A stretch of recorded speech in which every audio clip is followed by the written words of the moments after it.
পাহাড় কেটে নকশা বহির্ভূত ভবন নির্মাণের অভিযোগে অভিযান চালিয়ে উচ্ছেদ অভিযান করেন চট্টগ্রাম উন্নয়ন কর্তৃপক্ষ সিডিএ। সোমবার 21 এপ্রিল বেলা 11টার দিকে নগরীর এসএস খালেদ রোডে সিডিএ চেয়ারম্যানের উপস্থিতিতে নির্মাণাধীন বহুতল ভবনটি ভাঙার কাজ শুরু করে।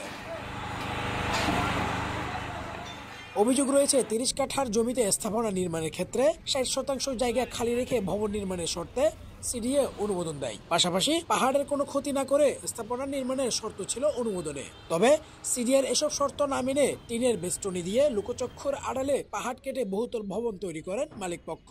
পাশাপাশি শর্ত না মেনে পুরো জায়গা জুড়ে ভবন নির্মাণের কাজও করেন তারা। এখানকার পাহাড় প্রকৃতির সাথে আমার পরিচয় আছে। আমরা ছোটবেলায় এখানে এই যে বাইগা পুকুরে সাঁতার কেটে পাহাড়ে আমরা বড় হয়েছি। কাজে আমরা সবসময় চিন্তা করছি পরিবেশ প্রকৃতি কীভাবে আমরা রক্ষা করবো, এবং এটার ব্যাপারে একটা মামলা থাকার কারণে আমরা কোনোভাবে পাচ্ছিলাম এখানে আসতে।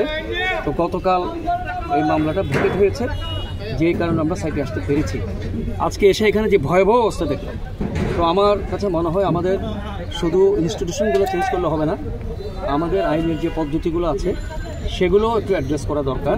তো ওনাদেরকে আমি ধন্যবাদ দিই, শেষ পর্যন্ত ওনারা আমাদের সুযোগ করে দিচ্ছেন। তবে এর মধ্যে যা ক্ষতি হওয়ার অনেক ক্ষতি হয়ে গেছে। তো আমাদের এমন একটা পদ্ধতিতে আসতে হবে দেশে, যাতে আমাদের মতো সংস্থাগুলো যখন সরকারি কোনো পদক্ষেপ নিবে, যেন আমরা কোনো আইনি জটিলতায় না পড়ে আমরা এই ব্যবস্থাগুলো নিতে পারি।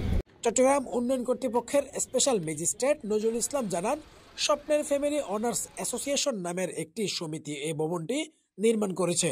পাহাড় কেটে পরিবেশের ক্ষতি করাই সিডিএ তাদের কাজ বন্ধ করে দেয়। পরবর্তীতে তারা এই নির্দেশের বিরুদ্ধে উচ্চ আদালতে আবেদন করে স্থগিতাদেশ নিয়ে আসে, যার ফলে সিডিএ প্রাথমিকভাবে অবৈধ এই স্থাপনার বিরুদ্ধে অ্যাকশনে যেতে বাধাগ্রস্ত হয়। পরবর্তীতে 20 এপ্রিল তাদের করা আবেদন খারিজ করে দিলে সোমবার 21 এপ্রিল পুনরায় সিডিএ অভিযান চালিয়ে ভবন ভাঙার কাজ করেন।